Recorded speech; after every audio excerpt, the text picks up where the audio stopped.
बड़ी बड़ी प्रॉब्लम का छोटा सा solution. Hello, good morning viewers, welcome to back my YouTube channel. इस तरह की लाल खड़ी मिर्च का हम इस्तेमाल करते हैं, पर इसको इस्तेमाल करने में एक दिक्कत आती है। तड़का वगैरह लगाने के लिए तो बहुत बेस्ट है, पर अगर हमें किसी सब्जी वगैरह में इसकी ग्रेवी बनाना है तो बहुत प्रॉब्लम आती है। तो आप थोड़े से गर्म पानी में इसे डिप कर दीजिएगा। इसका जो छिलका है बहुत जल्दी नरम हो जाता है, और जल्दी है तो आप इसे थोड़ी देर गैस पे चाय की तरह उबाल लीजिए। अगला यूजफुल हैक मेरा यहाँ पर इस तरह के खलबत्ते से जुड़ा हुआ है। इस खलबत्ते का डेली हम इस्तेमाल नहीं करते हैं। मान लीजिए एक टाइम हमने अदरक को पीटा, दूसरे टाइम लहसुन, बाकी टाइम तो ये खाली ही रहता है। तो दिन भर ये खाली पड़े रहे, इससे अच्छा है कि आप इसका इस्तेमाल करें। कैसे? इसका बेस बहुत ज्यादा हैवी होता है, तो इसमें आप आराम से अपने घर की जितनी भी चम्मच वगैरह है, स्पेचुला है या इस तरह की बेलन है, इसको आराम से रख सकते हैं। बहुत आसानी से रख भी जाएगी, बिल्कुल भी नहीं हिलता है।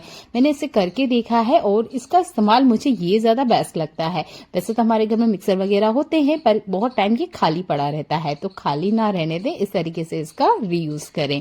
अभी आपका बजट नहीं है कटलेरी होल्डर खरीदने का, तब भी आप इसका इस्तेमाल कर सकते हैं। मेरे पास एक होल्डर है, जब हमारे यहाँ लकड़ी का काम चला था तब मैंने इसे बनवाया था, पर इसमें ना बीच में सेक्शन नहीं है, जिसकी वजह से अगर मैं इसमें कुछ भी स्पून रखती हूँ या कोई भी स्पैचुला रखती हूँ तो वो इसके अंदर आता नहीं है। आप बिना पैसे खर्च करे कोई जुगाड़ देख रहे हैं तो ये जो खलबत्ता होता है ये सबसे बेस्ट है। खलबत्ते से ही जुड़ा हुआ एक और यूज बताती हूँ मैं आपको। मैंने यहाँ लहसुन लिया है, अब मुझे इसे पीटना है। घर में न्यू बॉर्न बच्चा है तब एक बड़ी प्रॉब्लम होती है। घर में थोड़ी सी भी आवाज होती है ना, बच्चा उठ जाता है। फिर घर की जो भी माँ है या घर की महिलाएं हैं वो फिर बच्चे को चुप कराने में लग जाती है, फिर बच्चा वापस से नींद नहीं लेता है। इसी तरीके से जो हमारे घर के बड़े होते हैं उन्हें भी काफी दिक्कत होती है। तो जब भी आप इस तरीके से खलबत्ते का इस्तेमाल करते हैं, बेस में एक किचन टॉवल जरूर लगाएं, इससे कोई भी डिस्टर्ब नहीं होगा। ऐसा ही एक और काम का यूजफुल टिप हरी सब्जियों से जुड़ा हुआ है। ये जो हरा धनिया होता है, अक्सर जब हमें इसे किसी सब्जी वगैरह में डालना होता है तो हम ना एक एक पत्तियां कुछ इस तरीके से निकालते हैं। अब जल्दी का काम है तो क्या करें, एक एक पत्ती निकालने में हमारा टाइम बहुत चला जाता है। तो देखिए, जब भी हम धनिया लाते हैं कुछ इस तरीके से ही लाते हैं। तो पहले आप इस तरीके से इसे साफ करने के बाद में चॉपिंग बोर्ड पे रखें। जहां आपको पत्ती वाला साइड दिख रहा है यहां से चॉपिंग करना स्टार्ट करें।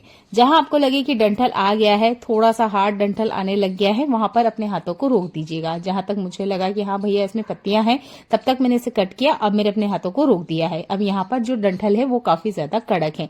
देखिए, पूरे धनिया की पत्ती को तोड़ने बैठोगे तो कम से कम 8 से 10 मिनट का टाइम जाता है, पर अगर आप डायरेक्ट चॉपिंग कर दोगे तो थोड़ा सा हिस्सा बचेगा। अगर आपको लगता है आपके पास टाइम है तो आप यहाँ पर देखिए, एक डंठल में से एक या दो ही पत्ती आपको देखने मिलेगी, बहुत ज्यादा पत्तियां नहीं मिलती है। वैसे धनिया बहुत ज्यादा सॉफ्ट होता है, तो आराम से आप ये काम कर सकते हैं। इस तरीके से हरी सब्जियों पे अपना टाइम वेस्ट ना करते हुए डायरेक्ट चॉपिंग कीजिए, और उसके डंठल में से अगर आपको लगे तो पत्तियां निकाल लीजिए, नहीं तो आप इसे डायरेक्ट भी डस्टबिन में डाल सकते हैं।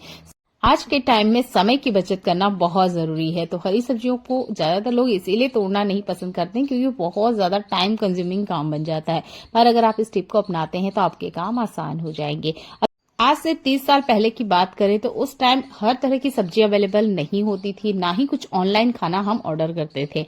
अगर जब भी हमें कुछ खाने का मन करता था चटपटा, तो हमारे यहाँ पर चटनियां बनाई जाती है। तो मैं इंस्टेंट चटनी बनाने का एक तरीका आपको बता रही हूँ। सबसे पहले मैंने आपको लहसुन पीटना बताया, इसके बाद में मैंने यहाँ पर धनिया को पीटा है, और ये जो लाल खड़ी मिर्च जिसको मैंने गर्म पानी में भिगो के रखा था, इसको डाला है। अगर लगता है तो थोड़ा सा पानी इसमें से लीजिएगा।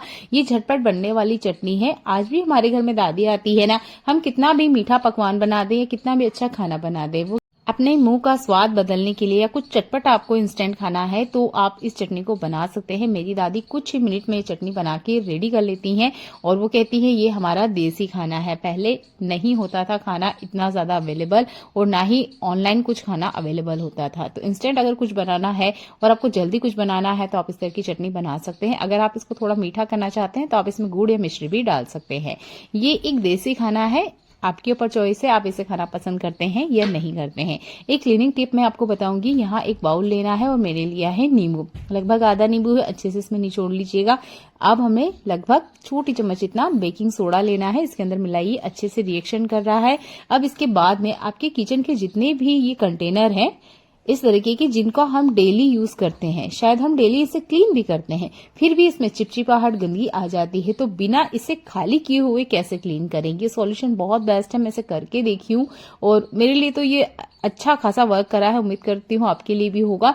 तो यहाँ पर आपको कोई भी कंटेनर खाली नहीं करना है। दोनों ही चीजें हम खाने के लिए इस्तेमाल करते हैं। अगर 1-2 ड्रॉप इन कंटेनर के अंदर भी जाता है तो कोई नुकसान नहीं होगा, पर इसकी बजाय अगर हम कोई केमिकल यूज करते हैं, मान लीजिए शैम्पू यूज करते हैं या डिश वॉश जेल यूज करते हैं, तो वो हमारे खाने के अंदर जा सकता है, जो कि खाने में इस्तेमाल नहीं किया जाता है।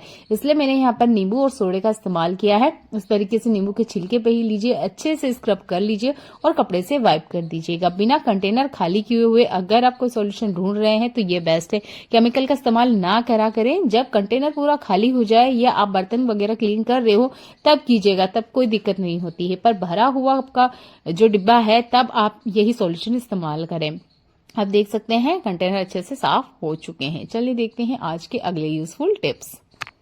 हम घर किचन का काम करने में कितने ही एक्सपर्ट क्यों ना हो, पर कुछ गलतियां अनजाने में हो जाती है। जैसे कि मैं यहाँ मलाई निकाल रही थी, मैंने सोचा कि सिम फ्लेम पे मैं इसे रख देती हूँ और कुछ मिनट बाद आके देखूंगी, तब तक देखा कि कढ़ाई ही जल गई। अब इसे इंस्टेंट कैसे क्लीन करें?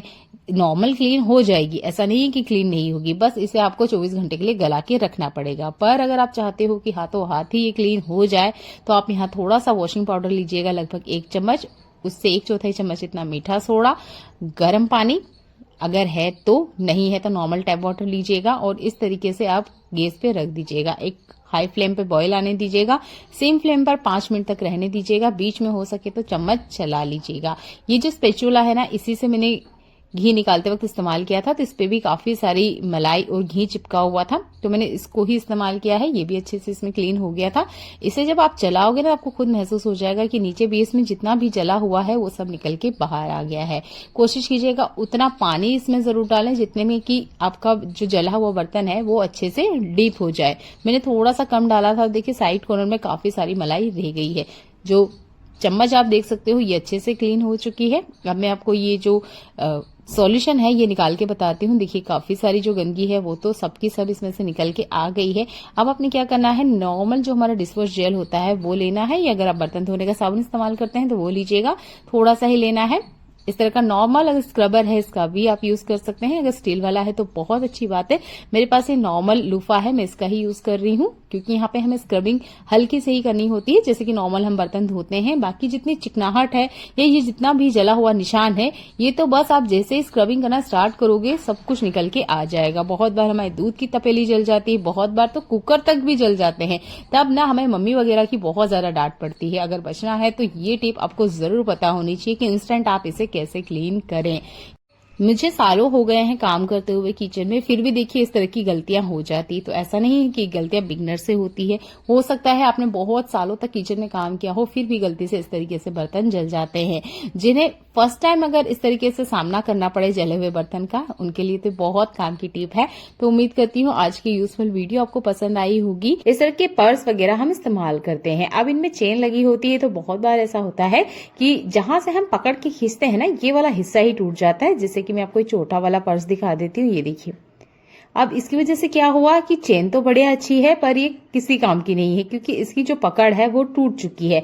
अब ऐसा हो जाए तो क्या करें? ये छोटा वाला पर्स तो खराब हो चुका है, क्योंकि इसमें ऐसा कुछ भी नहीं है कि जिसमें मैं लगा सकूं और इसको ठीक कर सकूं। दूसरा एक और पर्स है, ये देखिए, इसमें भी एक रनर है या एक चेन जिसे आप कहते हैं।